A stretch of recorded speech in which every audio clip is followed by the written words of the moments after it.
face, I look like a suicide bomber. Bismillahirrahmanirrahim. Alhamdulillah Rabbil Alameen. Wa salatu wa salam ala ashrafil mursaleen Sayyidina Muhammad sallallahu alayhi wa sallam. Wassalamu alaikum wa rahmatullahi wa barakatuh. I am deeply honored, I really am. You don't know how honored I feel to be with you. Although when I came in the door, I thought I'd come to a madhouse. When I go back, at the end, by the way, we'll take a photo, and I'll stand here, and we'll take it from there, okay? Because I want to show it to my students at Al-Azhar on Tuesday. The students at Al-Azhar, look up to you. I have told them all about FOSIS in a big way, and they look up to you, and they want to be like you.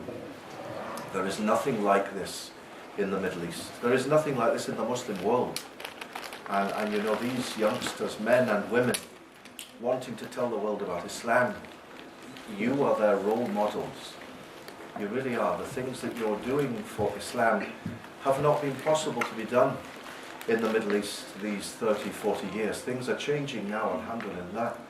But still, there's a lot of backwardness that has been encouraged for 30 years. People have been kept in darkness, without education for so long, starved of, just even pens to write with, chairs to sit on at university, food to eat outside university. So at the end we'll take a photo. It's not just for megalomania, it's for the sake of Islam that we'll take it, okay? Now I'm talking about a nicer talk. A nicer title is Cherishing the Christian Presence. That's what I want the talk to be called. Cherishing the Christian Presence, because I wrote an article in Egyptian Gazette. You'll see it online. Idris Tawfiq, Cherishing the Christian Presence. You'll find the article. And about 2 weeks ago, talking about the Christian presence in the Middle East at the moment. Now, all you've got to base your thoughts on really is Al Jazeera and the BBC when it manages it. Al Jazeera, unfortunately, I don't know if there are any Al Jazeera people here, but it talks a lot of nonsense at times. And it says a lot of things that are not true. And I sit, at home in Cairo, and I listen to what they're saying about Egypt and the Arab world, and I think, but it's just not like that. It isn't true. It isn't like that at all. So I want to share with you some thoughts about what's going on at the moment. Why am I here in the UK this week? I'm here this week for another reason altogether, but related to what I'm talking about tonight. I came to have a meeting at Lambeth Palace, a one-to-one meeting with the Archbishop of Canterbury's International Affairs Department about Christians in the Middle East.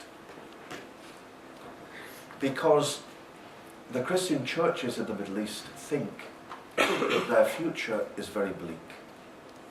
They think that the future is disaster for them. That's why they are leaving the Middle East in their thousands.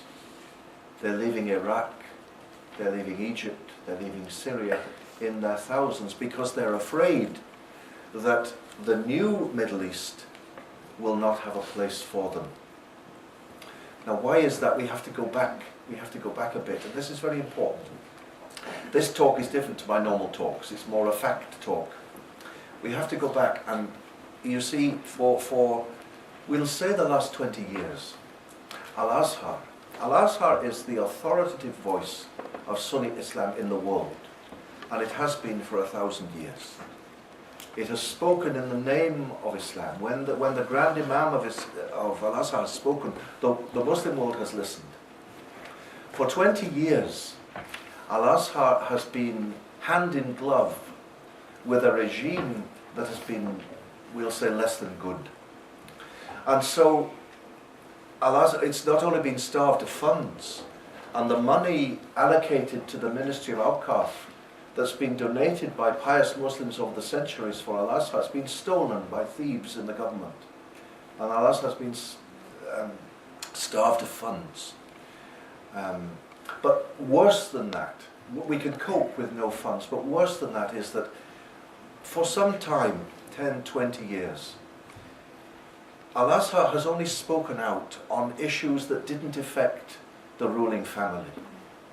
They would speak out on things to do with women wearing trouser suits, or women in France wearing niqab, or that's things that were close to the president and his family. But not on other things, not a word about Palestine, for example. You know, not a word about Iraq or other major things of great importance to Muslims, not a word said. And so the problem has been that when al-Assad didn't speak, but only spoke on certain issues, it lost credibility in the eyes of Muslims. And certainly on the street, ordinary Muslims in the street no longer listened to what al-Assad had to say. And in its place, instead of the authoritative voice of Sunni Islam speaking out and saying, this is Islam and this is not Islam, with al-Assad silenced, we had, especially after September the 11th in the United States, we had other voices speaking in the name of Islam. We had the voices coming from mountain caves and from desert camps, declaring this is what Muslims should do. Now, Muslims are pious people. Good Muslims are pious people. They want to learn about Islam. And if al-Assad won't tell them about Islam, they'll listen to whoever will tell them. And so they heard these voices telling them one brand of Islam. Now, any Muslim is entitled to his opinion. We can all give our opinion. But our opinion is not Islam. It's our opinion. And as well as that, as well as Muslims not hearing the real Islam, the West was seeing a distorted Islam. They were hearing stories of conflict between Muslims and others that has never been a part of Islam, and hatred between Muslims and others that's not part of Islam's history. It seems to me that one of the wonderful things that's happening as a result of the Arab uprisings, as we might call them whatever you wish, is that al-Assad now has been set free from the shackles of tyranny and is beginning once more to rise up and to speak in the name of Islam. And so al-Assad can say at last, what you are saying is your opinion and you're entitled to it, but that is not Islam. That is wrong. We are telling, in the name of Islam, this has been the considered opinion of our scholars for centuries. So that seems to me a good thing. Now, because the West has had a distorted image of Islam over the last 10, 20 years, Christians in the Middle East have also been hearing voices. You know, 20 years ago in Syria or Egypt, no one asked you when you went to school, a little kid of 4 or 5, what religion are you? Are you Muslim? Are you Christian? No one asked you that. These little kids grew up and played together in the street, you know. Neighbours went for the bread for each other and got on very well. But there have been other voices sowing seeds. And especially since the revolution, there are hands from outside trying to cause fitna between Muslim and Christian, to divide them. Because there are powers in the region and outside the region that don't want to see these revolutions succeed. One of them, very close to Egypt, doesn't want to see the revolution succeed, and is doing everything it possibly can to make Muslim and Christian fight. Now, of course, Al Jazeera is always looking for a story. Just as it wanted the elections last week to be a disaster, and there to be fighting and bombs going off, well, there weren't. It was perfectly peaceful. Well, they're looking too for this strife between Christian and Muslim. And people watching the TV, if your only information is coming from there, you think that the whole of the Middle East, Muslims and Christians are fighting one another. They're not. They're not. But there is a problem. And the problem is this. You know, a couple of months ago now, I went to visit the Anglican Bishop of Egypt. In fact, he's the Anglican Bishop of Egypt with North Africa and the Horn of Africa. He's got a very big diocese, Dr. Munir Anis. And I sat in his office for an hour and a half. And I said to him, you know, once we got through the formalities and the niceties, I said to him, Bishop, tell me honestly, there's no one around, there are no microphones, no one's listening. Tell me, do you feel discriminated against? Do you feel persecuted? And for an hour and a half, I listened to him. And he did feel that. And I sat there saying to him, I was clutching the chair saying to myself, but it's not like that, you're wrong. And I kept wanting to say to him, but no, no. But I said to myself, Idris, just be quiet and listen to what he has to say. Listen to him. And at the end of the hour and a half, I had learnt a lot. I had, and I learned that if that's the way they feel, that's something we have to deal with. If Christians in the Middle East feel threatened, as they do, as Muslims, we have to deal with it, whether it's real or not. You get the idea. Now, recently the Patriarch of Moscow, the Russian Orthodox Patriarch of Moscow, he visited Damascus. And while he went to support his brother Patriarch, the Patriarch of Antioch and all the East in Damascus. But while he was there, he had a meeting with the President of Syria and the Prime Minister of Syria. And that created very bad vibes with Muslims. You understand? It appeared as though the Christians were supporting the regime while the Muslims were dying on the streets, 4,000 so far. Recently, the background of the whole thing is this.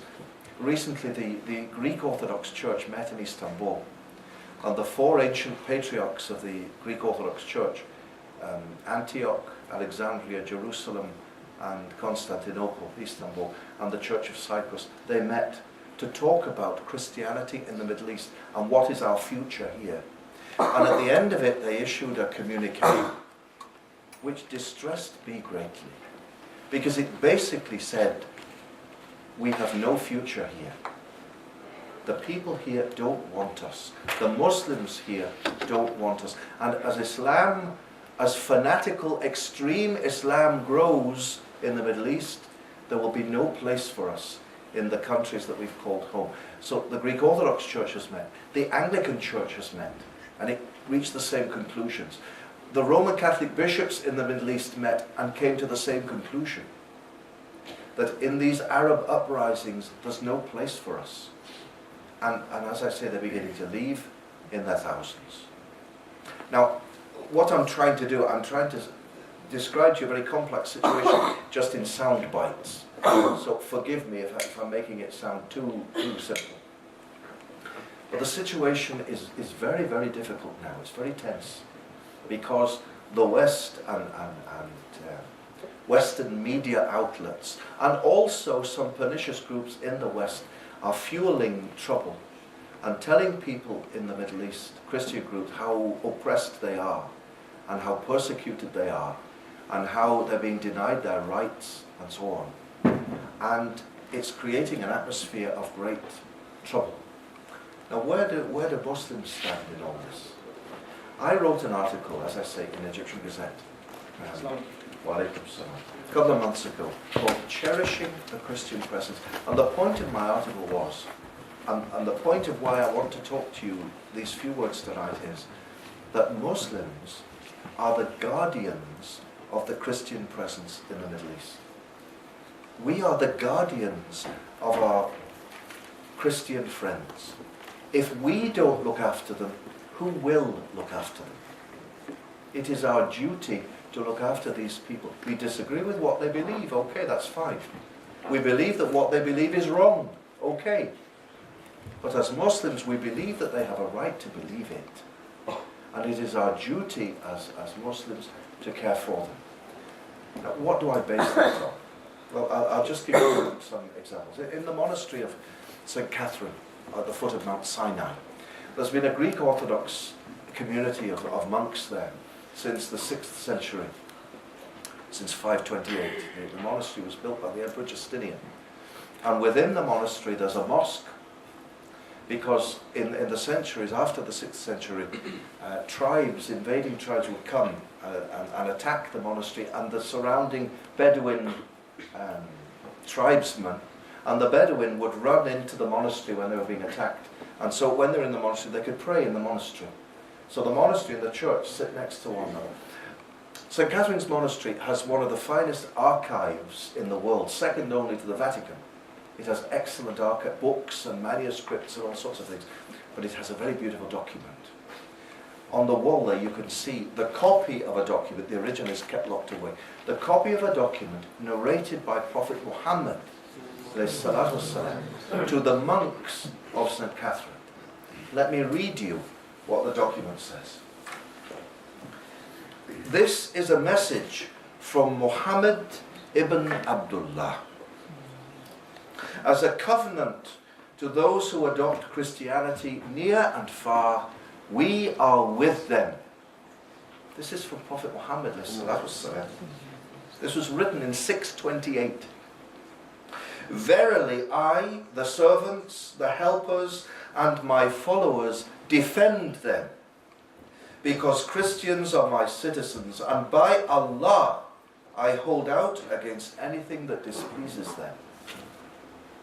No compulsion is to be on them. Neither are their judges to be removed from their jobs, nor their monks from their monasteries. No one is to destroy a house of their religion, to damage it, or to carry anything from it to the Muslims' houses. Should anyone take any of these, he would spoil God's covenant and disobey his prophet. Verily they are my allies and have my secure charter against all that they hate. No one is to force them to travel or to oblige them to fight. The Muslims are to fight for them.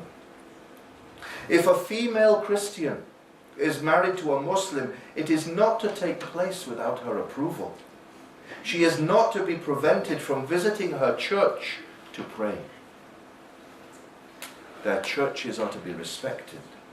They are neither to be prevented from repairing them, nor the sacredness of their covenants. And finally, no one of the Muslim nation is to disobey the covenant until the last day. And that's from Muhammad ibn Allah sallallahu alayhi wa sallam. If only Muslims and Christians knew of that document, what a peaceful world we would have. I mean, it's there, it's quite clear what our beloved Prophet said. It's very beautiful. That's very beautiful. At the present time, you know, there are different parties emerging. Because of the revolutions, people have had no politics. They've not known who to vote for. And at the moment, there are 30, 40, 50 parties just come from nowhere, and people at the street are, who should we vote for? You know, taxi drivers ask me, who do I vote for? Which is the one I should vote for? I said, well, it's up to, I can't tell you. You must vote. You must vote for the one you dislike the least, if you don't like any of them. And one of the groups in Egypt, I can only talk about Egypt really, that has grown up is the Hizb al-Nur. It's the Salafist party. And the United States has done its best to portray the Salafists as a threat. Of course, they call them Islamists. Anywhere where they want Muslims to look bad, they call them Islamists. You know, a Nahda party, they called them Islamists. Until Mrs. Clinton last week decided that she'd controlled them sufficiently well. And she said, oh, we think we can work with them now. But the Salafists, they haven't managed to control. And so the Christians in Egypt, for sure, are terrified of them. Now, the last time I met Bishop Munir, I'd taken some shuyukh from one of the Arab countries to meet him, to share their views and to talk about what we're talking about today. And I said to him, but when they'd gone, I said, Bishop, the next time, by the way, at the moment, I'm the flavour of the month of the Salafists in Egypt. Can you imagine? Dressed like this. I'm on all their websites, I'm on their TV channels. They turn up in their thousands to my talks. And I said to Bishop Munir, Bishop, the next time they invite me to talk, I want you to come with me. You come with me to one of their talks, and you see what lovely men they are. What good, honest, simple men. I'll tell them to behave. And any time you speak, they will all shout, Allahu Akbar.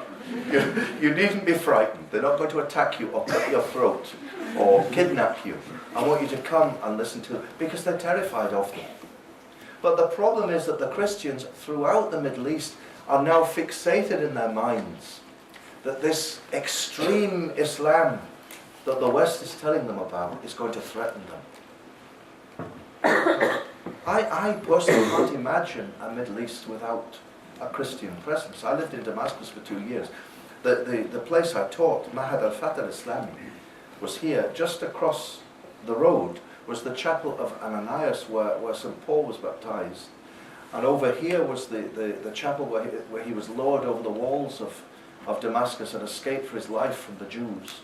And here was Bab Sharqi, where he went out to preach Christianity, and Khalid ibn al-Walid went out to preach Islam. Christians have been part of Damascus for centuries, and they've lived comfortably with their Muslim friends, not agreeing with one another. You know, I did the workshop, if you came to the workshop on interfaith dialogue, dialogue with Christians doesn't mean compromising what we believe. It doesn't. You know, I can say to Bishop Munir, what you believe, Bishop, is totally wrong. It's wrong. Totally right. You believe the wrong message. But nonetheless, I support your right to believe it. Let's listen to another thing. When the Muslims entered Jerusalem for the first time in 638, just 6 years after the death of Prophet Muhammad, in marked contrast to what would have happened when the Crusaders later took the city, and in decided contrast to the false representations of Islam we see on our television screens daily, Caliph Umar entered the city on foot and agreed a treaty with the Patriarch Sophronius. There was no bloodshed. There were no massacres. Those who wanted to leave were allowed to do so with all their possessions. Those who wanted to stay were granted protection for their lives, their property, and their places of worship. So a treaty was given to protect the Christians.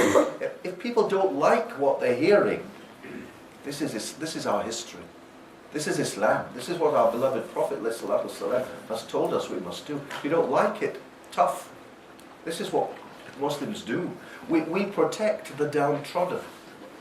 If the shoe was on the other foot, now please don't stone me, I'm wearing a Palestinian flag. If the shoe were on the other foot in Palestine and the Jews were being persecuted, as Muslims it would be our duty to defend them. Muslims stand up for justice in this world. The revolution in Egypt called for freedom, dignity and social justice. For all people, not just for Muslims, for all people. And all of the countries that are experiencing popular revolts at the moment, they are calling for a future where everyone has an equal opportunity to live and to practice whatever he believes. And it will be a society where no one has any privileges over anyone else, be he a man or she be a woman, or he be Muslim or Christian. It will be a society where everyone has an equal part to play. One vote for each person, able to worship as they wish. In what's become a very famous incident in the history of Islam, the hour of prayer arrived. Umar was in Jerusalem. You all know the story. The hour of prayer came. And Umar said to the Patriarch that he wanted to pray. The Patriarch led Umar to the church of St. Constantine in Jerusalem and spread out a mat in the middle of the basilica. How courteous of him, how gracious. The bishop did the same for me in his office. It was time for prayer, and the bishop said, Idris, would you like to pray now? Can you imagine? Umar answered, I shall not pray here, and went out to the steps in front of the gates of the church of St. Constantine on the east side and prayed there by himself. Later, when he returned from his prayer and sat down, he asked the Patriarch, do you know why I didn't pray in the church? The Patriarch replied that he didn't know why. Had I prayed in your church, Umar told him, the church would have been lost to you forever. For after my death, the Muslims would have taken possession of it, arguing that Umar had prayed there, and they would have turned it into a mosque. So out of courtesy and respect for the Christians, Umar prayed outside. It wasn't because, I've seen on websites, he wouldn't go into this church because it was the place of kuffar. That's not why. He didn't go in out of love for the people who prayed there, for the prayers that had been said there, that this place had been made holy as a place of prayer by people of faith, even though we disagree with what they believe. They have faith in God. They're not monkeys living in the trees. These are people who worship God. Their understanding of God is wrong. Let us be clear, La ilaha illallah, Muhammad Rasulullah alayhi salatu wasalam. We say and I would say that with any bishop. You know, unashamedly I'd say it. But and I'd say that your belief in Jesus, I gave a talk last night in Lancaster. It was called A Christmas Special. The birth and life of Jesus Christ. And the Christians came, the Christian Union or whatever they're called, and I told them very clearly, you know what Muslims believe.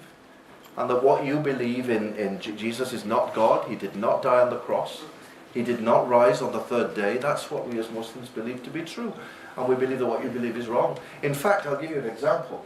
Have I got like 5 minutes? When I was in Montreal, you know Koo and Frank, Sound of Reason, the Sound Boys. When I stayed in their house in Montreal, their mum took me one day. Their mum is Christian. And the mum, I think she wanted to convert me back to Christianity. So she took me out for the day. And on the hill, there's a basilica, there's a church. And we went to this church, and it's the great big steps going all the way up to the church. And the Christians were going up the church on their knees. Going up the church on their knees were bleeding. And they got to the church at the top. And in the church were candles, and they'd light candles and pray to this statue of St. Joseph.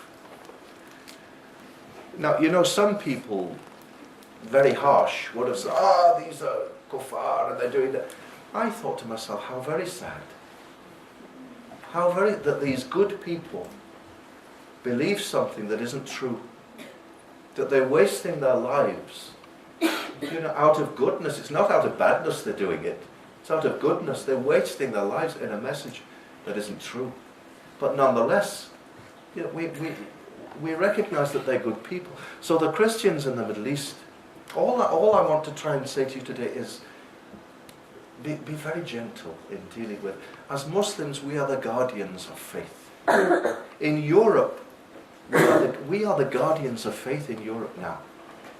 Christianity has had its day in Europe. When the Christian churches speak in Europe, people laugh.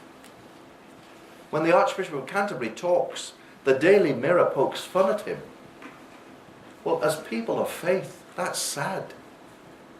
It's sad that the Christian voice is being belittled. These are people of faith who pray and look after the poor and the sick. And it's for Islam now in Europe to be the guardian of faith in Europe. We are the ones who can stand up and proclaim that there is a God, and that God speaks to his creation. Well, in exactly the same way in the Middle East. You know, we're in a position of strength. Here in the UK, you're not in a position of strength in terms of numbers. In the Middle East, Muslims are in a position of strength. So we're not driven to do anything. We do it out of concern for our brothers in humanity. Islam is the guardian of the Christian presence. And we should do everything we can. There are, however, I mean, let me say it honestly, there are some voices in the UK, some Christian voices in the UK from the Middle East, who are causing trouble and are saying things that are not true. And are talking about Christians being persecuted and unable to practice their faith. And they're telling lies. It isn't true. It isn't true at all. But nonetheless, regardless of people who are not good, who have false agendas, people in the Middle East should be able to look to us, as they did to our beloved Prophet ﷺ, and look for our mercy and our protection and our kindness, and their future should be very secure in the Middle East. That's what I came to say. Muslim and Christian in Egypt have lived together in peace for 14 centuries. For the last 20 years there have been voices in Israel and the United States that have been telling them this isn't so. You know, you should be against each other and you're oppressed. One sister told me, she said, I never believed I was oppressed wearing hijab until people kept telling me I was. And then I began to think, oh, am I oppressed really? Well, unfortunately, there are many voices telling Christians in the Middle East how oppressed they are. I put my hand on my heart and say, I don't believe they are at all. But it's our job to protect and care and love for them. And who knows what the future will be. Inshallah, some of them might become Muslim. Most of them won't. But let us respect them. And inshallah, for another 1400 centuries, Muslim and Christian can live together in peace again. Assalamu alaikum wa rahmatullahi wa barakatuh.